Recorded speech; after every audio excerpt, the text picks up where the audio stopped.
Bueno, ¿quieren que les cuente, termine de contar la anécdota? Bueno, entonces, este niño se había puesto a jugar y había hecho una escultura con su propia caca sobre las paredes, sobre su propio cuerpo, sobre la ropa. Estaba imposible, imposible de acceder a él, imposible de dejarlo en esas condiciones. Bueno, no saben lo que era aquello.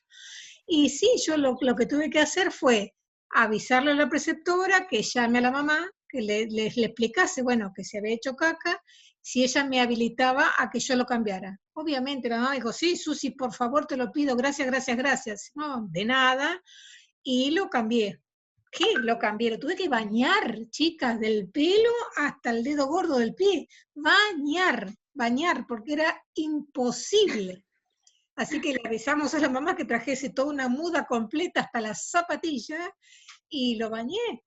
Después yo tuve que llegar a casa yo, pues no les puedo explicar lo que era. Pero bueno, son estas cuestiones que pasan. Los jardines de infantes, por un lado, para proteger que no seamos acusados después de abuso, se le avisa primero al padre y el padre te dirá si quiere que lo cambies o si él ya puede llegar, pero en el jardín maternal esto es imposible. Uno tiene que cambiarlo, es imposible. Pero porque tiene que ver con el periodo evolutivo en lo que se hallan los niños, ¿no? En cada uno de los ciclos de ambos niveles. Pero por eso es importante que ustedes, bueno, desmitifiquen esto de que la maestra jardinera jamás va a cambiar pañales, sí va a cambiar pañales, si tienen la suerte de trabajar en un jardín maternal, y si no les gusta ya empiecen a habituarse, nada. Y esto, de que la idea es que las leyes se reformulen y que se haga efectivo lo que establece la ley, ¿no? Que haya jardines maternales para todos los niños, no solo para alguna determinada parcela. Esto es. Sí, bueno, profe, y aparte lo importante que es la responsabilidad de no dejarlos ni un minuto solos, o sea, siempre nosotros nos hacían mucho hincapié, o sea, son muchos, pero los ojos puestos en cada uno de ellos porque uno es la responsable de cada uno de las niñas y los niños que tiene a cargo, o sea. Por eso las chicas en el texto que han leído decían que por sala hay un número, ¿no? Determinado, está estudiado cuál es el número de niños por sala que un adulto puede tener a cargo. Y en las salas más pequeñas siempre lo aconsejable son 2, porque mientras que una docente se ocupa de un niño individualmente, la otra se ocupa del resto del grupo. Esto es así, por eso es esto. 2 de mínima. En los CDI, por lo general, hasta son 3 por sala.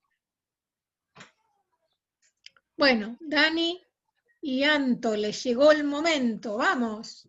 Sí. ¿Usted comparte o compartimos nosotros? Como ustedes quieran, creo que las habilité. Fíjense si pueden. A ver.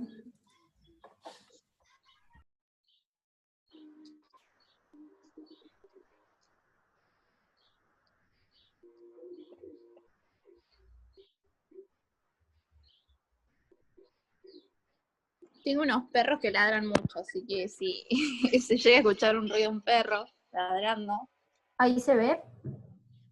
Sí, ponelo en modo presentación, Dani.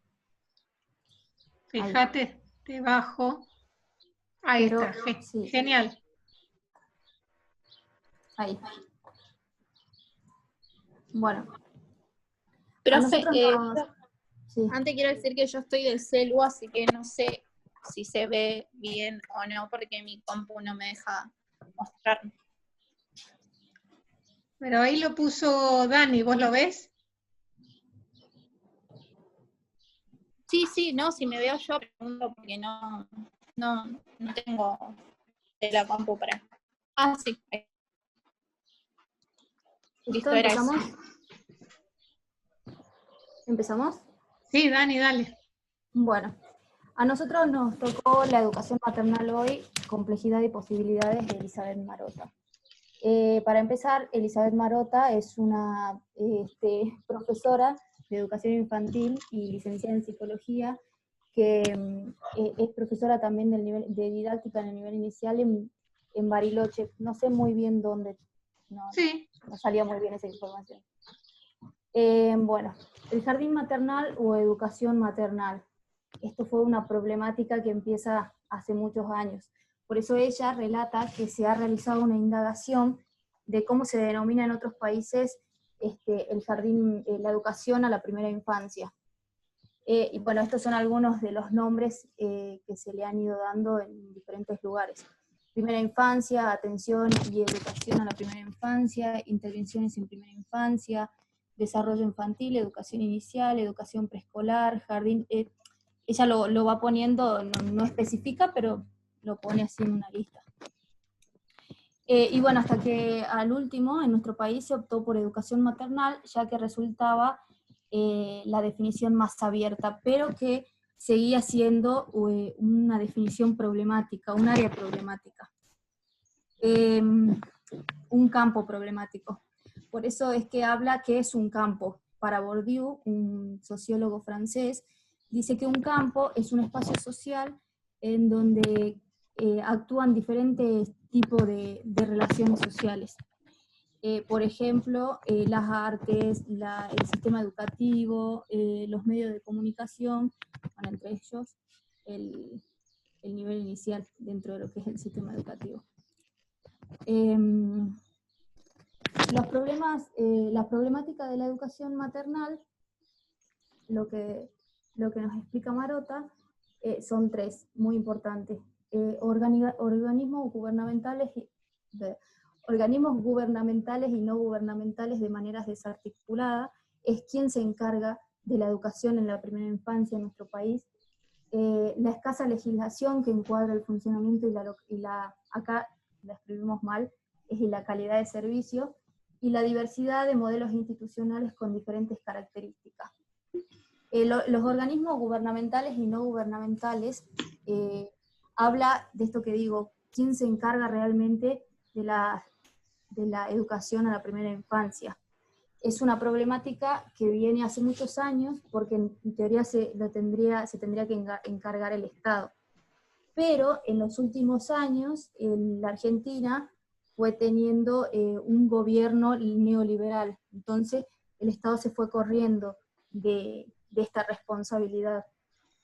Por eso se fueron creando asociaciones u organismos donde se hacían responsables de los niños pequeños, no sé qué pasó, donde se hacían responsables de los más pequeños, pero, por ejemplo, no había docentes especializadas, no había una legislación de las leyes, o sea, no se ponían en práctica, no sé si así se dice, no se ponían en práctica las leyes que estaban en ese momento. No sé, Anto, vos seguís. ¿O sigo? Bueno, yo sigo con las otras dos problemáticas, que bueno, como dijo mi compañera, era la escasa legislación en cuanto al funcionamiento de las instituciones y algo que garantice el cumplimiento de esto. Acá lo que hace la autora es como decir que hace falta más leyes en cuanto a la educación maternal y que es una tarea pendiente del Estado generar pautas básicas en cuanto a las instituciones que atiendan a la primera infancia. Por ejemplo, una de la que nombra la autora es establecer orientaciones curriculares, por parte de los docentes también ver el perfil que tienen que tener los educadores. Después habla de un abordaje integral y todo ello entendiendo la importancia de la educación desde el nacimiento, ¿no? Desde la cuna, como lo nombra ella. Y bueno, un ejemplo de esto que se toma es la ley 26.206, en cuanto a que se quiere como avanzar con esto de implementar leyes en cuanto a nivel inicial, al jardín maternal o a la educación maternal, que ellos definen educación maternal. Es la ley 26.206 que reconoce los distintos modelos organizativos que atienden a la primera infancia. tanto estatales como privadas, y bueno, las distintas formas organizativas que hay. Después también reconocen la importancia de tener un título docente, o sea, aquellas personas que están encargadas de atender a la primera infancia, y después básicamente habla de eso. Después otra problemática es la diversidad de los modelos institucionales.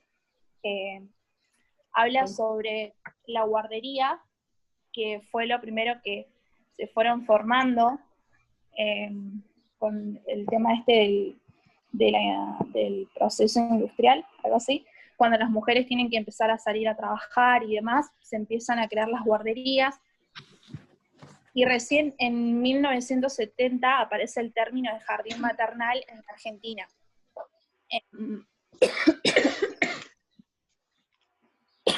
Perdón que me trapié. Bueno, esto también teniendo en cuenta la diversidad de dependencias, privados, sindicales, etc. Bueno, los dos modelos imperantes eran el de la guardería y el del jardín maternal. La guardería más referido al asistencial, mientras que lo del jardín maternal estaba más referido a la educación. Y a la guardería lo definían más como lo asistencial y demás. Bueno, después en la década de 1990, con el surgimiento del neoliberalismo, se crean nuevos modelos institucionales, con el ajuste del Estado, se crea una crisis social por el tema de todo esto de la destrucción de las industrias nacionales y demás, que dio origen a una crisis social, y así empiezan a protestar las diferentes comunidades, sociedades, digamos, de más bajo recurso, entendiendo la importancia de poder mandar a sus hijos a tener un acceso a una educación, digamos, a que tengan derecho a una educación. Entonces salen a protestar por esto, por el tema de la crisis social, y para que se cubra, para que sus hijos pudieran tener una atención. Y para esto el Estado accedió, ya que era algo fácil cumplir con esto, porque digamos que muchas veces eran trabajos voluntarios que se hacían por parte de las mujeres, que no cobraban un sueldo, o si bien era un salario que cobraban era muy bajo, así que digamos que para esto el Estado no fue algo difícil de solucionar. Y bueno, acá también hace una crítica a la autora de mirar los contextos actuales que estamos atravesando hoy, y tener en cuenta eso, porque ya no es lo mismo como era antes al contexto que estamos viviendo ahora. Entonces nos replantea mirar en los distintos modelos institucionales que tenemos hoy en día. Y bueno, después hablamos sobre las posibilidades de la educación maternal hoy, que la autora lo que hace es decir qué posibilidades de la educación maternal hoy tenemos. Bueno, una sería un Estado comprometido en garantizar la educación a los más pequeños, respetando las características de cada comunidad y su participación, o sea, universalizar la educación desde la primera edad, o sea, desde el nacimiento hasta los 5 años, desde ahí, que no haya una estratificación social, es decir, jardines para hijos de, como usted decía, sino que haya como una universalización y que todos tengan derecho a acceder. Bueno, otra es disminuir la estratificación social, que esto se generaría con la universalización, y estrategias por parte del Estado para los adultos responsables de la primera infancia. También lo que nombra es la importancia del Estado de ser partícipe de esto, de garantizar el cumplimiento, ¿no?, de que todos puedan acceder, que haya una oferta numerosa, que no sea necesario fijar prioridades como niños en riesgo, madres solas, padres desocupados y demás, o para madres obreras y eso. Y bueno, después sigue mi compañera. No, otras de las posibilidades para pensar en una educación maternal es también las estrategias por parte del Estado para los adultos responsables. por ejemplo, para los docentes, que el Estado intervenga en la educación de los docentes y en darle apoyo, brindarle talleres, programas, para poder también avanzar en las personas que se encargan de la primera infancia, de los más pequeños. Después, la supervisión y el control de las leyes educativas, como habíamos mencionado hace rato, que el Estado, que por ahí uno se confunde Estado y gobierno, dice la autora, porque uno habla del Estado como si, o sea, le echa la culpa al gobierno, si bien tiene mucho que ver, pero por ahí hay otros organismos estatales como el sistema judicial, que se tiene que encargar de estas cuestiones, como fijarse si en realidad se están cumpliendo lo que dicen las leyes en estos organismos, en estas organizaciones. Y después el Ministerio de Educación, el Ministerio de Educación articulado con el Ministerio de Salud y Desarrollo Social, que no puede haber una buena educación si no se articula con una buena salud y con el desarrollo social. Es muy importante para priorizar a los más pequeños. Y bueno, no era muy largo el texto. Después nosotros hicimos un glosario donde se explica cada uno de lo que ella dice y habla en el texto, qué es la educación, qué es atender, qué es primera infancia, y bueno, no sé si quiere que eso lo leamos, lo expliquemos, pero es más de lo que dice el texto. Me parece que no haría falta, porque tienen el texto que no es muy complejo. Sí, nos dijo que para tener como una idea, digamos. Sí, no, está bárbaro que lo hayan incluido, pero digo, no creo que haga falta leerlo. Me parece que es más rico que si ustedes tienen alguna pregunta o algún aporte o algo que quisieran que abordáramos en relación a los textos trabajados en el día de hoy, nada más. Sí, no sé por qué se escribió. Sí, a mí me llamó mucho la atención sobre esto de, bueno, no es nada nuevo tampoco, del Estado que se corre y donde tiene que salir por ahí estos grupos más vulnerables a realizar y a poner la mirada en la educación a los más chicos. Y bueno, no debería pasar. Aparte, fíjense que si hay estas instituciones, ¿no?, que atienden a los grupos más vulnerables, para los grupos más vulnerables los CDI, y para los otros los jardines maternales, se los está volviendo a estratificar, ¿no?, desde la institución a la que pueden asistir. Es decir, hay como una doble, ¿no? Hay una doble estratificación. Primero, social, creo yo. ¿Cómo, Anto? No te entendí. Que crean como una diferencia social a la vez con esto, claro, creo yo. Claro. Generar como para algunos jardines maternales y para otros guarderías, y que los jardines maternales estén orientados a la educación, mientras que los otros estén orientados solamente al cuidado, y que no se garantice, ya sea en una guardería, aparte de los cuidados, de una educación. Que todos tienen derecho a acceder, no solo aquellos hijos de, como usted decía, de judiciales o de políticos, de lo que sea, sino que tiene que haber como una universalización, que por ahí lo que decía el texto, que esto no ocurre en la educación primaria, como que no hay un porqué de eso en la primaria, que ya como que todos saben que sus hijos tienen derecho a una educación, y que las familias y que el Estado tiene que formar parte. En cambio, por ahí con la educación inicial esto no sucede, como que se deja un poco de lado. Por eso es que ella en el texto habla de lo problemático que es este nivel.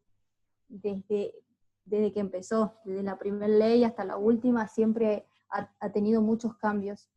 Algunos han sido, algunas salas como de 4 y 5 que son obligatorias ahora, antes no era, por ejemplo. Sí, que ustedes fíjense que la ley de educación nacional, que es la que está hoy en vigencia, primero instituyó la obligatoriedad para 5 y la universalización para 4. Luego extendió la obligatoriedad para 4. Y sigue, pervive en la ley la universalización para la sala de 3, cuando en realidad lo que nosotros estamos planteando y estamos denunciando desde algún lugar, y estamos reclamando que existan instituciones estatales que atiendan a los niños desde los 0 a los 6 años, ¿sí? ¿No? Que se vaya otorgando obligatoriedad de a sala. Primero la de 5, después se agregó la de 4. Sí. Claro. Profe, eso serían las escuelas infantiles que le llaman ahora, que deberían estar.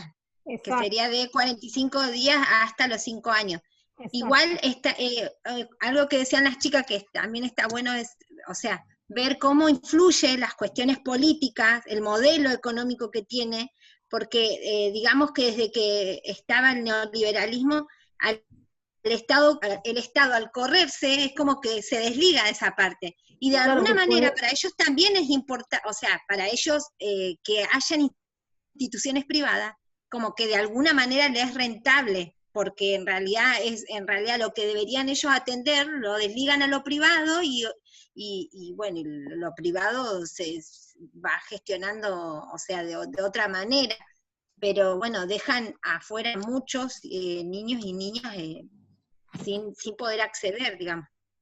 Tal cual, obviamente está sumamente vinculado, ¿no? La propuesta político-ideológica con el corrimiento o no del Estado en relación a la creación de estas instituciones, ¿sí? Totalmente.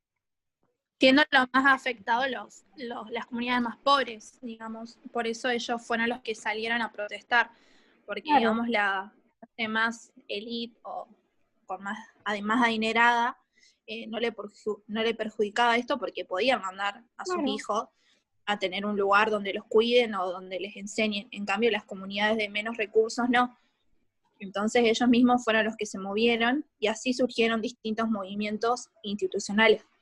Pero fíjense que también en el ideario y en el sentido común se sigue hablando de que es necesario que haya instituciones para los niños pequeños mientras que sus padres trabajan. No, eso también es un error conceptual, porque nosotros no tenemos que perder de vista que el niño es un sujeto de derecho y tiene derecho a asistir a una institución educativa desde su más temprana infancia. No es que porque sus padres trabajan, él tiene que estar bajo el resguardo de personas que lo cuiden. No, no es esa la idea, ¿no? Y cómo pervive claro, en el ideario de la gente esta idea, que también la tenemos que desterrar, ¿sí? Y ustedes más... Por eso se le decía guardería, porque claro, es como que vas a guardar. Claro, los vas a guardar, son objetos que se guardan, se ponen, se sacan para que no se rompan, no se lastimen, se los guardan en un determinado periodo y después se los va a buscar. No, no es así, es un derecho.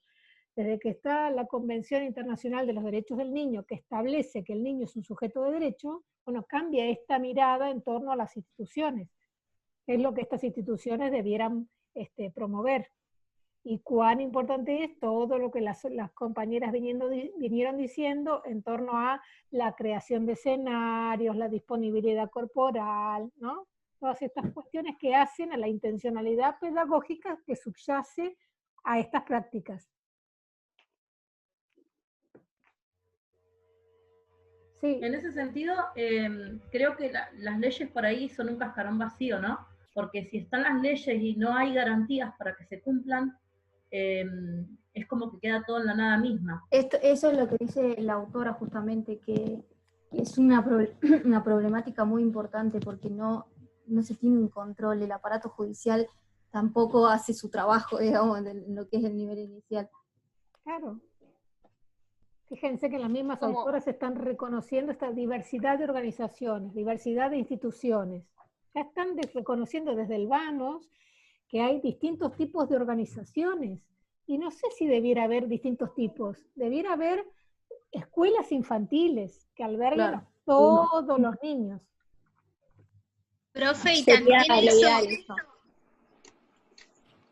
eso hoy hizo posible de que en realidad es negativo, que se cerraran un montón de salas de 4. ¿Por qué? Porque al estar esto así, muchos de los jardines maternales que sí tenían sala de 4 y no tenían sala de 5, por una cuestión de espacio, también son lugares que se alquilan, no todos tienen el espacio físico. Entonces, al no tener, tenían hasta sala de 4, y resulta que ahora, como no le pueden proveer 5, ¿qué hacen? Le anulan la sala de 4 y dejan de sala de bebé hasta la de, o sea, de 45 días hasta de 3, o 1 y 2, y si no, es como que le inhabilitan. Entonces muchos de esos niños y niñas que no pueden ir hoy o sea, se quedaron sin banco aún en los jardines privados, digamos, en los maternales, se han quedado sin lugar también. Sé que el jardín Pilpiligüe, que está cerca del Consejo, bueno, ese ya está llamado escuela infantil porque tiene sala de 45 días hasta sala de 5, ya al habilitar la sala de 5 le permitieron seguir trabajando así, pero hay otros que no, entonces tuvieron que cerrar las salas de 4 años. Sí. Bueno, pero fíjense que ustedes ha cambiado, hace unos años atrás ha cambiado el diseño curricular, y ya ustedes son las primeras promociones que pueden trabajar con una profesionalización en ambos ciclos del nivel inicial. Antes no, antes había maestras jardineras, pero las maestras jardineras anteriormente se las preparaba para atender a las salas de 4 y 5, y por tener ese conocimiento, por propiedad transitiva, digamos, podían estar o eran buscadas para trabajar en la sala de los niños más pequeños. Hoy hay docentes como ustedes que van a recibirse con la capacitación, con la formación para trabajar con niños de 0 a 5 años, cosa que antes no existía. Esto es relativamente novedoso, ¿sí? Sí, y profe, otra de las realidades también es el tema de que al tener instituciones privadas, los jardines maternales, funcionan como comercio. Entonces, los sueldos que le pagan a las preceptoras, sí, es como si fuera una empresa. Es decir, estos son empleados de comercio, y si no, como SADOP, que sería docentes privados. Entonces, muchas de las maestras jardineras, la verdad que la realidad no es rentable irte a trabajar un maternal, que te hacen trabajar muchísimas horas, te pagan como si fueras una empleada de comercio, y encima categoría más baja, y o sea, es un trabajo hermoso, pero también tiene, digamos, ese costo, digamos. Totalmente, totalmente. Y sí, Dani, por favor, cerrá la presentación, así las veo, se expande ahí está, gracias. Sí, tal cual, es así como lo decís. Sí, todas por lo general trabajamos en primer término en alguna institución dedicada a la atención de los niños más pequeños, y una vez que tenemos el título en mano, que nos hemos podido inscribir, ya cuando tomás cargo, obviamente los sueldos son absolutamente diferentes. Aparte, te proporciona estabilidad laboral, bueno, vos continuás, en el mejor de los casos, continúas cobrando un sueldo, tenés obra social, tenés vacaciones pagas, que con este tipo de contratos, ¿no? Es a término, tu contrato te termina el 30 de noviembre, no te pagan las vacaciones, rara vez tenés obra social, y si la tenés es una obra social bastante mala. Bueno, todas estas cuestiones que hacen a la precarización laboral. Sí. Inclusive hay escuelas que son privadas, sin embargo, cuando les pagan a los docentes, les paga el Estado, porque el Estado se encarga de pagarle los sueldos a los docentes que van a escuelas privadas. Sí, están subsidiados. Es algo que es totalmente increíble. Increíble que en una escuela privada esté sustentada por el Estado, que a nosotras nos pague el Estado en un lugar privado, donde se gana por todos lados, pero ¿quién gana? El dueño. El dueño. El dueño que no se saca plata para pagarle a los empleados, sí, y que a la vez gana más plata, porque al no pagarle a los empleados gana más plata porque también les cobra aparte a todo, o sea, a todos los estudiantes, a todas las familias que llevan ahí a sus sí, niños y niñas. Sí, hay un montón de cosas que vamos a ir aprendiendo en el transcurso de toda nuestra carrera. Sí, sí, así que hay cosas que nos van a asombrar cada vez más, y que uno va a pensar también que es algo increíble, pero ¿qué pasa? Sí, son las escuelas que están subsidiadas.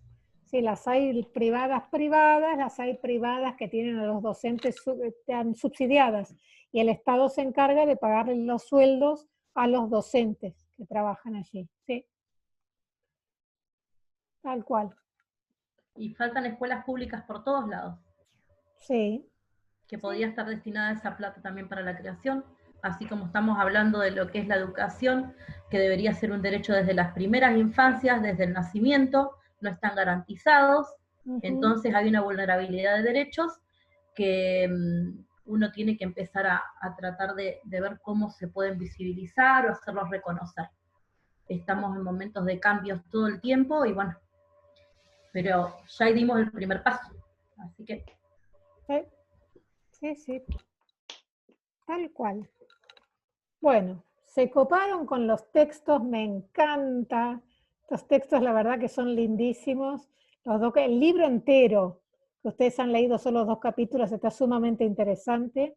El de, a ver, las autoras son las 2, Soto y Violante. Sí, han escrito ahí un montón de otras, hay 4 autoras más, pero las compiladoras se ve que son Soto y Violante, de Pedagogía de la Crianza. Es lindísimo, que fue el primer texto. Ustedes solo leyeron el capítulo 2 y 8. Bien, chicas, entonces, síntesis del día de hoy. Vayan quitándole las telas arañas a aquellos trabajos que ya presentaron. Fíjense si tenían que rehacer, no tenían que rehacer, si hay quien todavía lo adeuda. No es para que se vuelvan locas y lo tengan que presentar llame ya, pero sí es importante. Nosotros vamos a cerrar este año este espacio con una charla previa con cada una de ustedes, reconociendo y analizando su propia trayectoria. Bueno, a ver, los trabajos que se han solicitado desde este espacio han sido este y este. Vos los presentaste a todos, de todos 3, te falta 1, tenías que rehacer, ¿no? Bueno, esto nosotros pretendemos que ustedes... Profe, para tener una idea, sí, ¿eran ustedes, 4? y te digo, en este momento te miento. ¿Eran 4? Gachi dice que sí. Sí, sí. ¿Cuáles eran, Gachi? El primero que hicimos fue... ¿El trabajo? Sí, el primer trabajo fue el El documental. El documental. ¿Cómo se llamaba? El comienzo de la vida. El comienzo de la vida. Gracias, chicas, hoy estoy... No, la lluvia me tiene muy mal. Pongamos que la lluvia. Bueno, el comienzo de la vida. De las cuatrimestrales también. Exacto, ¿No? que ahí trabajamos... De las anuales, perdón. Que ahí trabajamos interdisciplinariamente, las anuales y las cuatrimestrales. Ese fue el primer trabajo que se solicitó.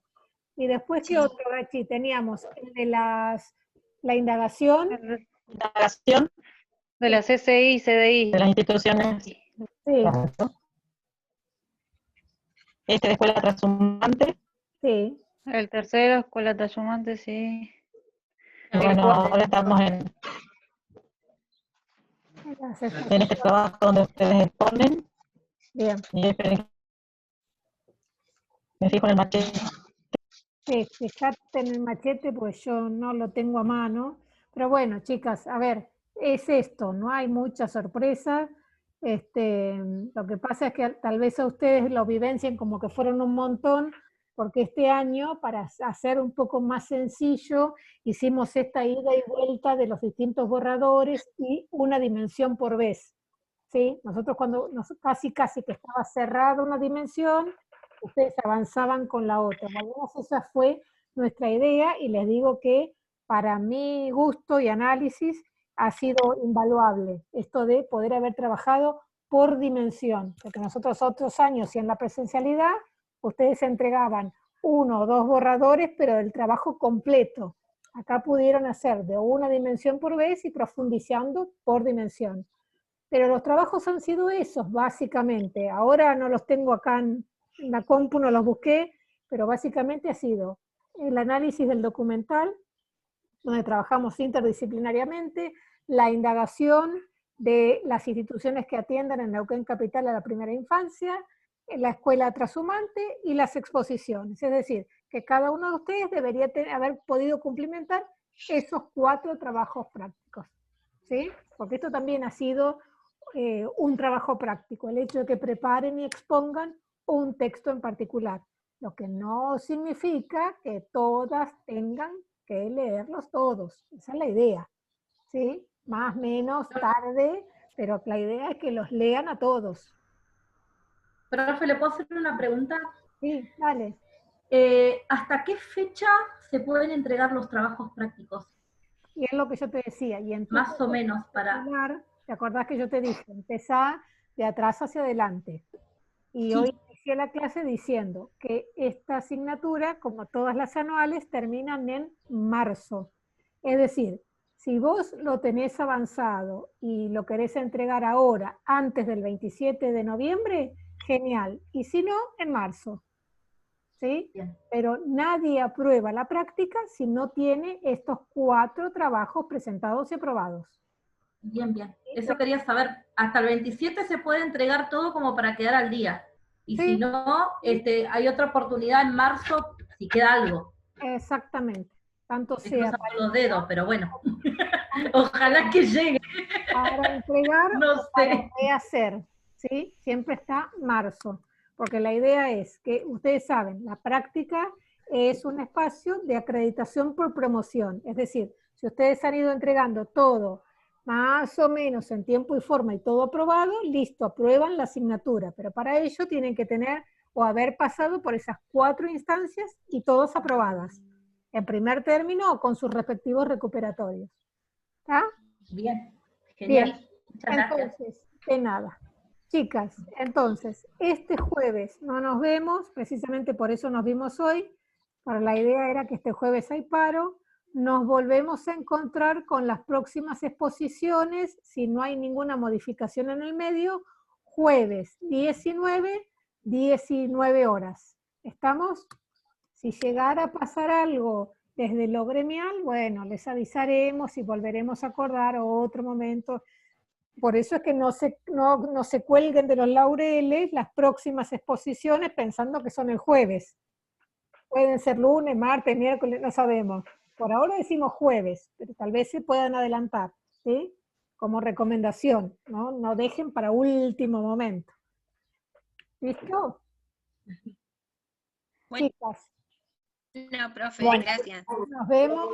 Cuídense. Chao, profe. Gracias, profe. Chao. Cuídense. Nada. Hasta luego. Chao. Chao, chicas. Chao, profe. Adiós, adiós. Gracias, sí. Chao.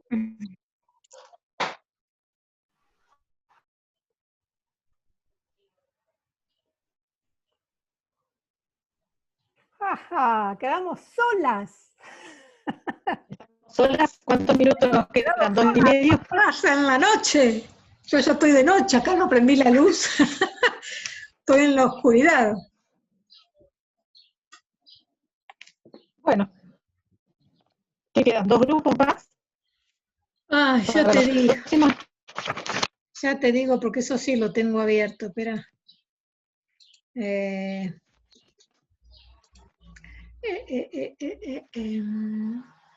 Sí, Aros y Diocares y Robles y Valdebenito. Que Valdebenito no sé qué irá a hacer, pero bueno. De última, Robles